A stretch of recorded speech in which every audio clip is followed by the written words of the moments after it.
날마다 하나님을 예배하는 삶을 사시는 성도님들을 주님의 이름으로 축복합니다.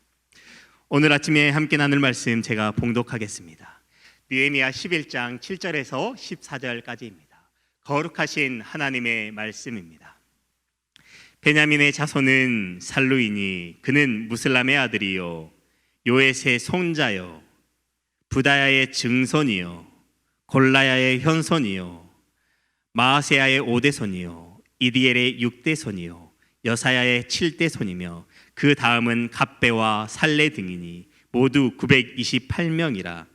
시그리의 아들 요엘이 그들의 감독이 되었고 하스누아의 아들 유다는 버금이 되어 성읍을 다스렸느니라. 제사장 중에는 요야립의 아들 여다야와 야긴이며 또 하나님의 전을 맡은 스레야이니 그는 힐기야의 아들이요 무슬람의 손자요 사독의 증손이요 브라요스의 현손이요 아이두베의 5대손이며 또 전에서 일하는 그들의 형제니 모두 822명이요 또 아다야이니 그는 여로함의 아들이요 블라야의 손자요 암시의 증손이요 스가랴의 현손이요 바수울의 5대손이요 말기야의 6대손이며 또 그 형제의 족장된 자이니 모두 242명이요 또 아마세이니 그는 아사렐의 아들이요 아으세의 손자요 무슬레못의 증손이요 임멜의 현손이며 그들의 형제의 큰 용사들이니 모두 128명이라. 하그돌림의 아들 삽디엘이 그들의 감독이 되었느니라. 아멘. 이스라엘 백성들이 수문 앞 광장에서 회개한 일이 있은 후 느헤미야는 이제 예루살렘에 거주할 사람들을 정하여 정착하게 하였습니다. 당시 예루살렘 성은 재건되었지만 그곳에서 생활하고 거주한 사람들은 매우 적었습니다. 7장 4절 말씀을 보면 그 성읍은 광대하고 그 주민은 적으며 가옥은 미처 건축하지 못하였습니다 라고 말씀하고 있습니다. 그것은 포로 귀환 자들이 황폐화된 예루살렘보다 비교적 파괴가 심하지 않았던 지방에 거주하였기 때문입니다. 오늘 본문을 포함한 11장에는 예루살렘 성에 이주하여 거주한 지파들을 기록하고 있습니다. 느헤미야의 전책에 의하여 거룩한 성 예루살렘에 거주한 사람들은 그들의 지도자들과 자원한 사람들과 제비 뽑아 거주한 사람들이었습니다. 1절 말씀을 보면 백성들의 두목들은 예루살렘에 머물렀고 그 남은 백성은 제비 뽑아 10분의 1은 거룩한 성 예루살렘에 와서 거하게 하고 그분은 다른 성읍에 거하게 하였으며 라고 말씀하고 있습니다. 느헤미야가 기록하고 있는 백성들은 먼저 그들의 두목들이었습니다. 다시 말해 지도자들이었습니다.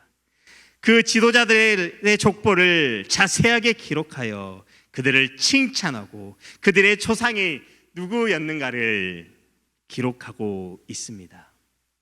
예루살렘 성에 거주하게 된 인원 중에 12지파 중 유다 자손과 베냐민 자손과 레위인들에 대해서 오늘 본문에 그리고 이후에 기록하고 있습니다. 유다 자손에 대하여 그 후손 중 예루살렘에 거주한 베레스 자손이 468명인데 그들은 모두 용사였더라라고 기록하고 있습니다. 그들은 용사였기에 이방인의 위협으로부터 예루살렘을 방어하는데 큰 몫을 담당할 수 있었습니다.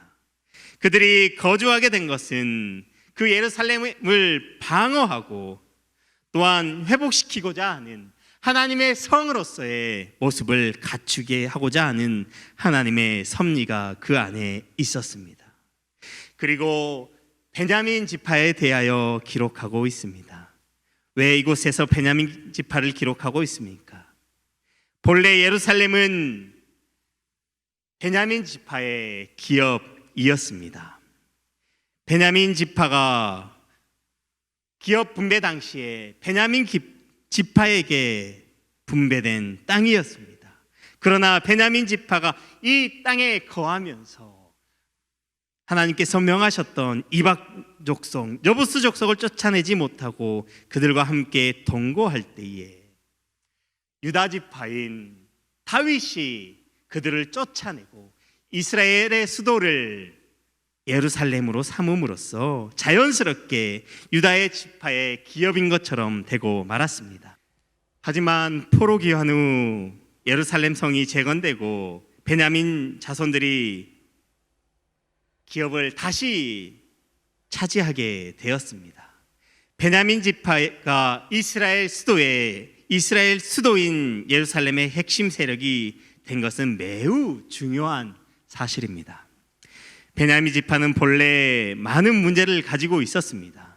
심지어 그들의 기업도 차지하지 못하고 사사 시대에는 전 이스라엘을 상대로 싸웠다가 600명만 남는 위기에 처하기도 했습니다. 이때까지만 하더라도 베냐민 지파는 이스라엘 중 가장 연약하고 보잘것없는 지파였습니다. 그런데 이스라엘의 초대 왕을 배출하고 이스라엘 왕정 시대를 열어가는 지파가 되었습니다. 더 놀라운 것은 남북 왕국이 나누어질 때에 분열될 때 하나님의 약속이 있는 남유다에 거하였다라는 사실입니다. 그리고 하나님의 약속을 따라 포로 귀환 후에는 다시 이스라엘 공동체의 핵심으로 이렇게 자리 잡게 되었습니다. 여러분, 어떻게 이런 일이 가능합니까? 그것은 그들의 선조들이 실패한 그리고 잘못한 일을 뒤로하고 하나님의 약속을 따라가기 때문입니다. 그럴 때 하나님께서 하나님께서 감독자로 세우셨고 그들의 그 성읍에 다스리는 자가 되게 하셨습니다. 베냐민 지파는 조상들의 실수를 반복하지 않고 하나님의 약속을 기억하며 따라갔습니다. 그러할 때 하나님께서 그들의 조상들에게 주셨던 기업, 그들이 있어야 할 자리로 다시 한번 회복시키셨습니다. 사랑하는 성도 여러분, 하나님의 관심은 우리의 예배의 회복이며 영적인 회복입니다. 제사장들과 성전 책임자들, 유다 지파와 레위 지파가 이 예루살렘에 살게 되었습니다.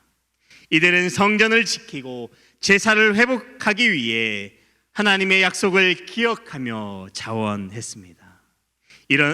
우리 교회 안에도 이런 분들이 필요합니다. 우리는 지금 무엇이 회복되어야 합니까? 바로 예배입니다. 이 코로나로 인해 우리의 예배가 무너졌습니다. 이 무너진 예배를 다시 세우고 하나님의 예배를 회복시키기 위해서는 자원하고 헌신하는 사람들이 있어야 합니다. 우리가 있어야 할 자리는 예배의 자리입니다. 지금은 예배를 더 사모하고 예배의 자리에 서 있어야 합니다. 지금이 바로 그때입니다. 더 이상 미루지 마시고 우리 말씀상 공동체 성낙성결교회 성도 여러분, 하나님께서 우리에게 주신 직분을 통해 하나님의 교회를 세우고 예배를 회복시켜 나가는 성도님들이 되시기를 주님의 이름으로 축복합니다.